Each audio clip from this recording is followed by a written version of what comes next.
Hey everyone, Sean Taggy here. I am on the call right now with Greg Iverson. Greg, how you doing today? Good, man. Sean, how are you? Oh, doing fantastic. So yeah, everyone, we're just going to have a quick video introduction with Greg so you can get to know him, a little bit about his story and everything. So Greg, why don't you just start off? Take us to, for our clients that are, looking for a loan, tell us a little bit about yourself, how you got started in lending and your experience. Yeah, absolutely. Sean, so thanks first off for having me. It's a question I get all the time, and I think the more time that goes by, it's a story that I enjoy telling more and more. My dad has been a real estate appraiser for probably 30 years or so. Pretty much part-time now anymore, especially as we're coming out of a pandemic. Right. He's pretty well hung it up, but got out of college, didn't know what I wanted to do, and went to work with him for 6 months to start to learn that trade. And he quickly decided it was probably not a fit for me. Pretty much said this is becoming a bit of a dinosaur business, and if I were you, I would look for something else. Wow. Of course, I had no clue what to do. So naturally, his segue was, well, I do work with a lot of mortgage companies.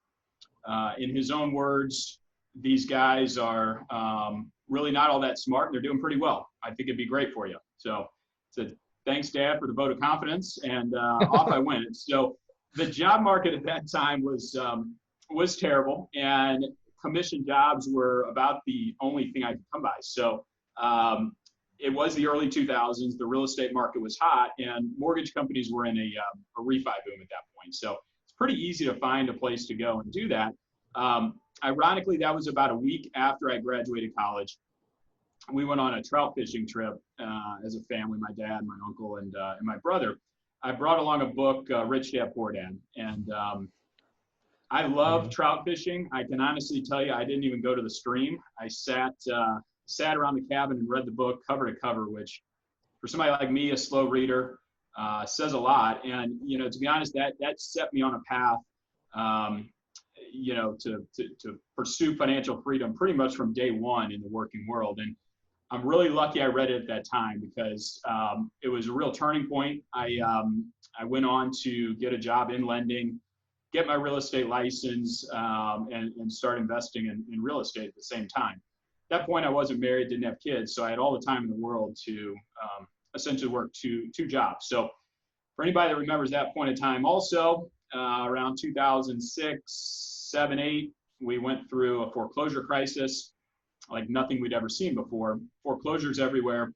Admittedly, a lot of luck in that the timing was about as good as it gets to get into real estate investing. And so I started buying, I took out a home equity line of credit on my parents' home, which my dad was all about. My mom probably still thinks they're in foreclosure, even though they sold the house 10 years ago. So took out a line of credit, started buying foreclosures, would rehab them, put a permanent mortgage on it, pay off the line of credit, and rent it out and move on down the road. So you were doing the burr before it was cool. I was doing the burr before I knew what it was. I'd love to say I invented it, but I probably wouldn't be on this call with you right now if I did. So, right. I started doing that, and I'm a simple person. It worked one time. I wasn't running, cash on cash returns or anything like that. I knew it worked, so I just kept doing it over and over and over. So, did probably 40 or so properties that way, all the while building up the mortgage business, being afraid all the time that I had a commission job. I was never willing to let the real estate go because I was just I wanted to have two things going just in case. Two streams. Which I'm glad I did. So I did that. Fast forward 15 years now. We bought and sold hundreds of properties. My wife and I currently have about 70 rental properties ourselves.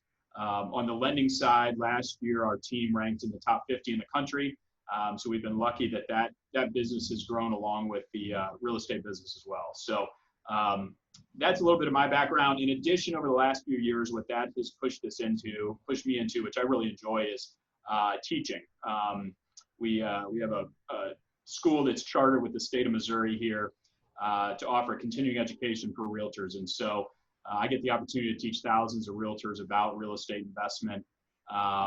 It pretty much just in Missouri. Hopefully one day it'll be around the country, but the education piece is something I've been really, really excited about over the last few years. So Wow, that is fantastic, man. I love That's that. my background. Yeah, I love so much that, you're not just a lender that can put, numbers in a box and tell them that they get the loan or not, but you actually have done it yourself. You know what it's like investing, you know what it's like, the risk you're putting forward, the fear that investors have, what it's like to go from zero to, to a big number, what it was like starting out. So I think that's some great background experience you can really help our investors out with, because most of our people are, buying their first, second, or third investment property. So that's great. Well, and Sean, to be honest, that's the part I really love. I don't really get a whole lot of excitement about quoting numbers and interest rates all day long. Right. I enjoy doing it, but the real excitement for me is talking to the investor and knowing that I think exactly the way that they do, and whether they're seasoned or whether they're just getting going. A lot of it is just setting the proper expectation, but also just not necessarily a shoulder to cry on, but another resource, somebody outside of your organization, even just to validate what they're doing and encourage them that I enjoy doing it too, and I think it works as well. So yeah, that's one of the best parts about it, honestly. Yeah, that's awesome. Now, just inside of our people kind of just starting out, someone just trying to buy their first rental, they're a little nervous about this leverage and everything. Like, what is a conventional loan? What are the general loan terms and all of that? Yeah, absolutely. So a lot of times referred to as the golden tickets. Fannie Mae and Freddie Mac at this point in time in 2020 allow each borrower up to 10 finance properties. So for a married couple, up to 20, which is great. That can really allow you to build a nice foundation.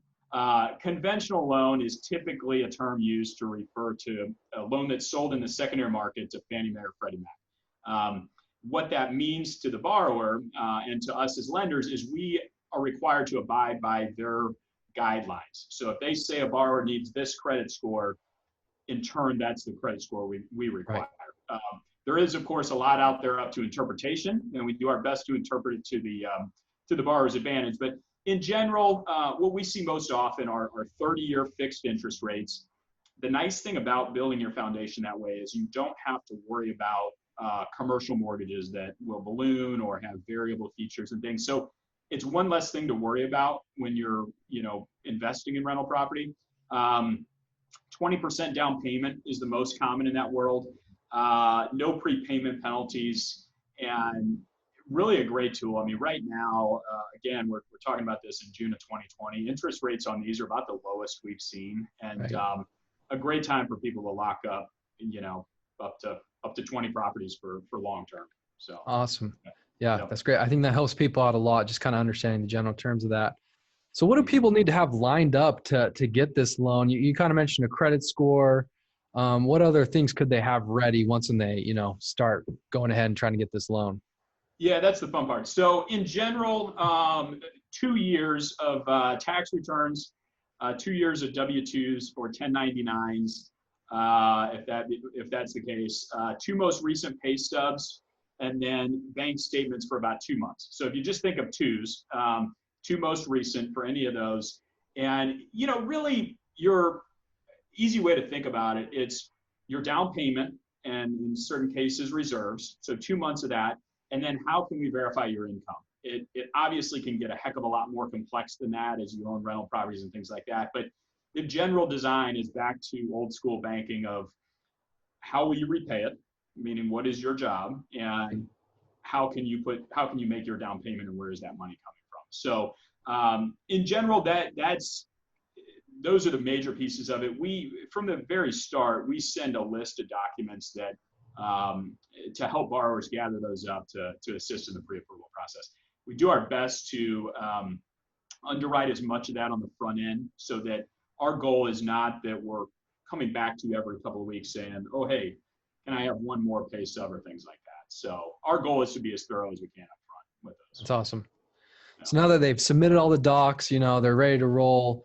What goes on from there after they've submitted anything? How long does it take after that for them to get these loans on their property so they can start getting their cash flow? Yeah, so from there it becomes one of the worst processes in the world. But no, I'm just kidding.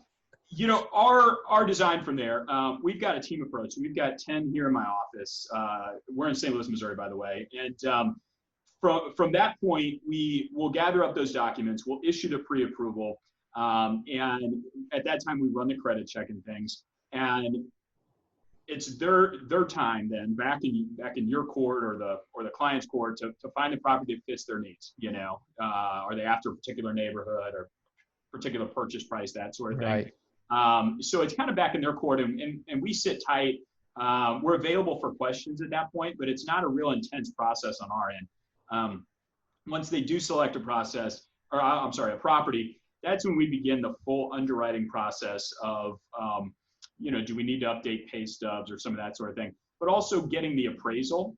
That's a key part of it. Once you've renovated the property, we're getting an appraisal to give the borrower, again, more certainty. Again, us, of course, as lenders, but the borrower more certainty that what they're paying for the property is a reasonable sales price. And right. So that's a big part of that process. And then also we're getting a title report to make sure they're getting clear title, checking with insurance company, make sure that the premiums, everybody's on the same page with those, that the property's insurable and some of that sort of thing. Generally, that process, honestly, is anywhere from 30 to 45 days, depending on, sometimes as long as 60 days, quite honestly, depending on where the property is in the renovation phase, and also right. where appraisers are. They can tend to get backed up at times, and it takes sometimes a couple of weeks to get those back, as you know. So right. And how many documents the borrower needs. If they have several rental properties already, you got to get leases and updated stubs on that too. But, just depends. And to back up just a little bit, it also, the process goes a lot smoother. And my wife and I are refinancing our house right now. And I was actually going through the conditions of the loan last night.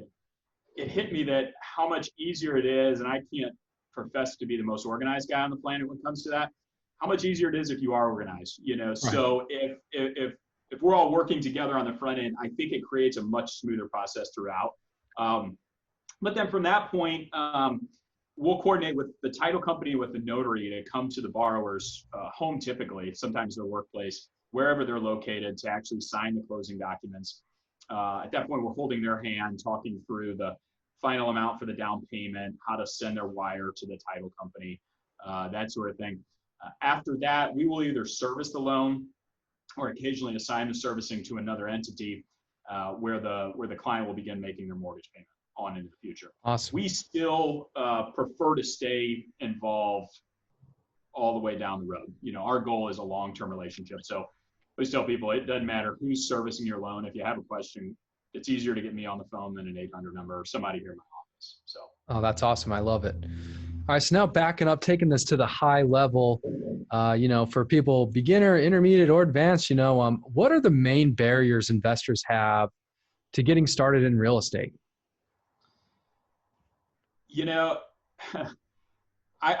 A lot, but I would have to say that the two biggest ones, the two biggest hurdles to jump over, one is practical, and I think one is more in people's mindset, probably.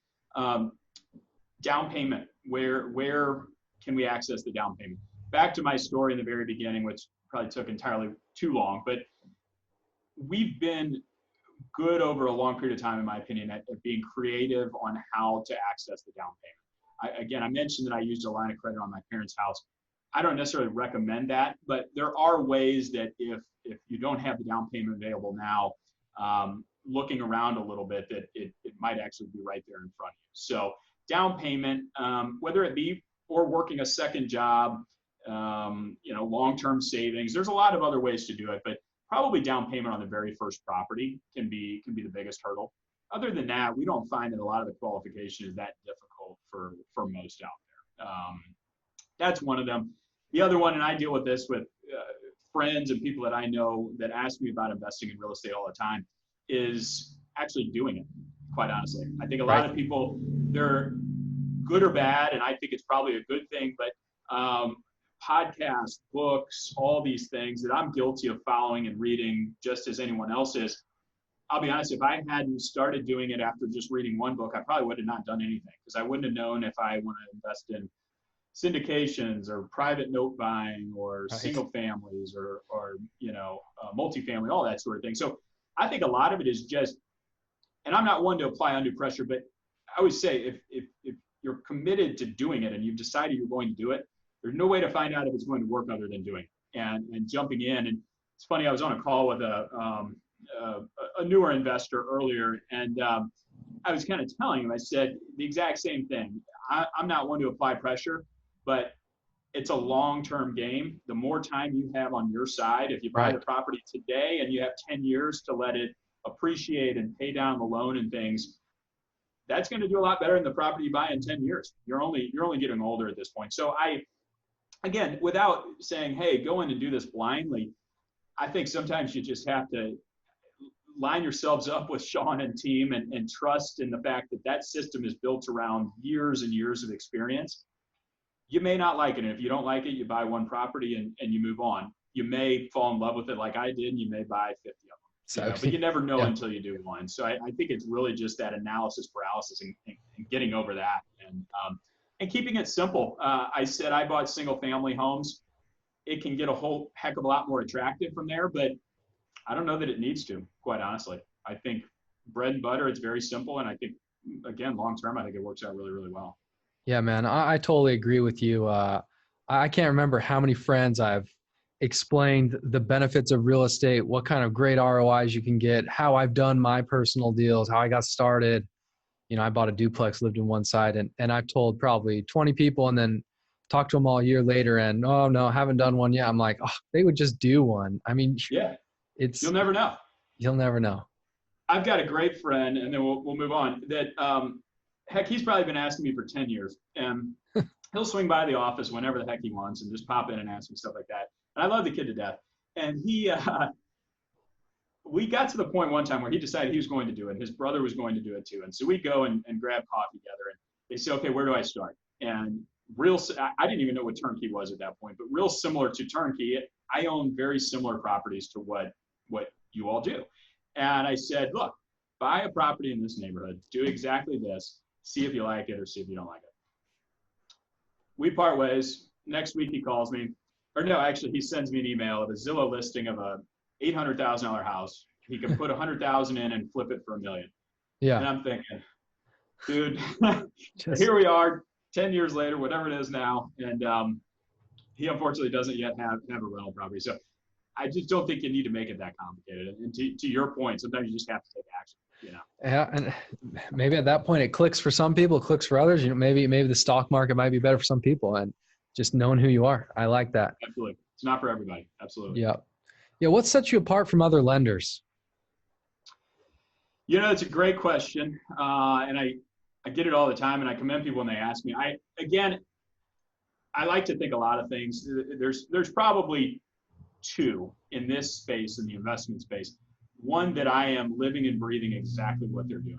I think back to Rich Dad Poor Dad, one of the general themes of that book that sticks with me every single day is working with somebody, whether it's your property manager, your turnkey company, your accountant, your lawyer, that actually invests in real estate. If you're a real estate investor, they're looking at it from a totally different angle.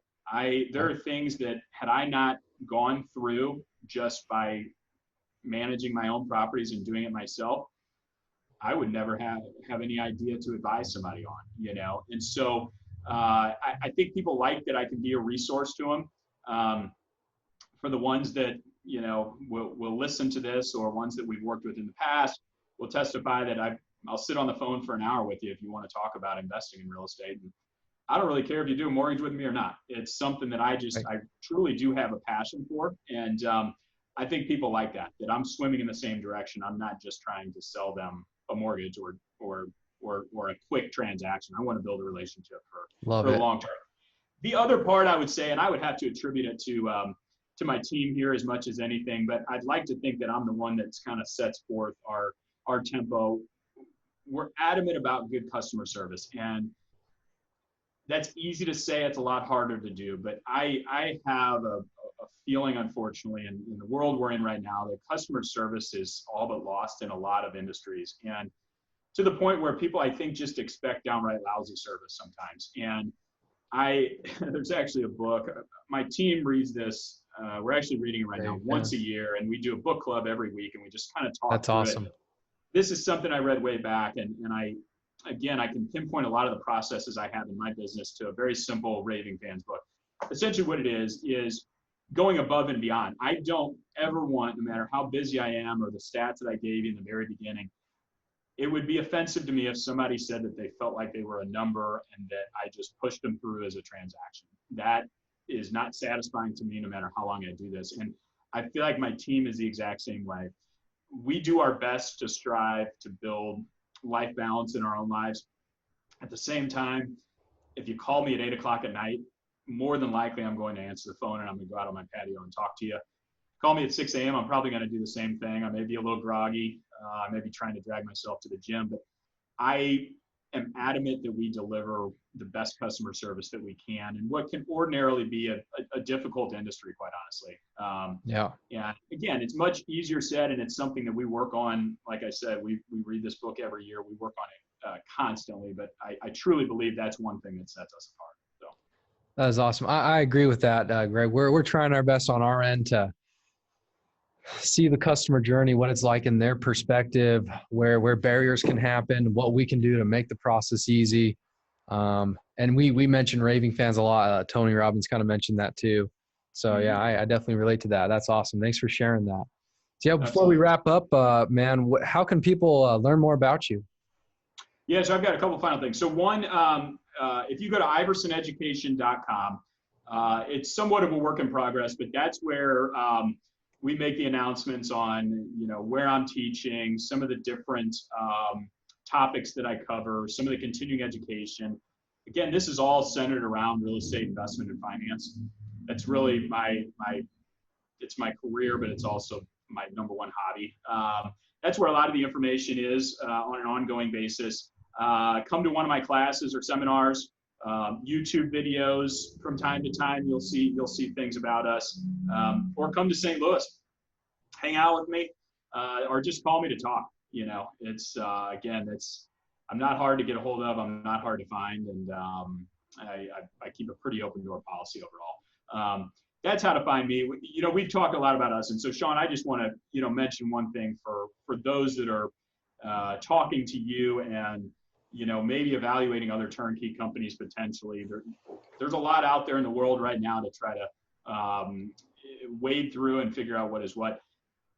If I get a call for asking me, and who know my background and know that I've got experience in real estate, and say, I want to invest in turnkey, where should I do it?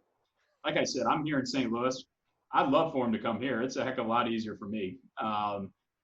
Every single time I tell them Memphis investment properties. I tell them Memphis, I think the market is much better or much more conducive at this point for cash flow real estate investment than really any of the other markets that I've seen, to be perfectly honest with you. But I can honestly also say, and this because I'm driving down doing day trips to come see your office, probably more than you want to see me. I've implemented things in my business after visits to your office and seeing how you all structure your business and follow through, and the systems and the processes that are so hard to build a successful business. What you all have done is nothing short of amazing to me, quite honestly. And I don't discount the fact that it's probably taken years and years and years, but it's an incredibly well-oiled machine that I haven't seen duplicated, to be perfectly honest with you. And that being said, I think I was at the gym this morning, and I referred a guy that the buzz around the gym is turnkey properties, because we've been talking about it. And Right. I think another one that's going to call you. So, and I'm, I've got a property reserved with you. So I truly believe in what you're doing, and I think only the highest things of your business as well. So. Wow. Well, thank you so much, Greg. Appreciate that. I'm not paying Greg to say that. He's just saying it. No. Hey, so that's you it. You can if you want. No, I'm just kidding. No, absolutely not. That's the honest truth. And thank you, Greg. Yeah, we appreciate it. I didn't believe it. Yep, absolutely. Yeah, we try our hardest, man. I like you say, I attribute to the team. We got just great people. I think that's the success of your business is finding great people, keeping them up, keeping them happy, keeping them challenged, kind of like with the book club. We have one as well. And then also just keeping out of their way, and And then the ones that don't fit with your team, just being honest with them, give them ways to improve. If they don't, they can get out or they can step up. And I think that's what's really helped out a lot with our team. Absolutely. And we're always constantly improving on that as well, constantly have challenge, but we're getting better and better. And I relate to you on that. Yeah, and I've learned a lot from you too, talking with you. And yeah, you guys have a great system as well. And I've learned a lot from your trials and what you're doing. And you're hitting your challenges head on. So I like it, man. Yeah. Yeah. Thank you. Okay, Greg. All right, guys, reach out to Greg, give him a call. Iverson Education.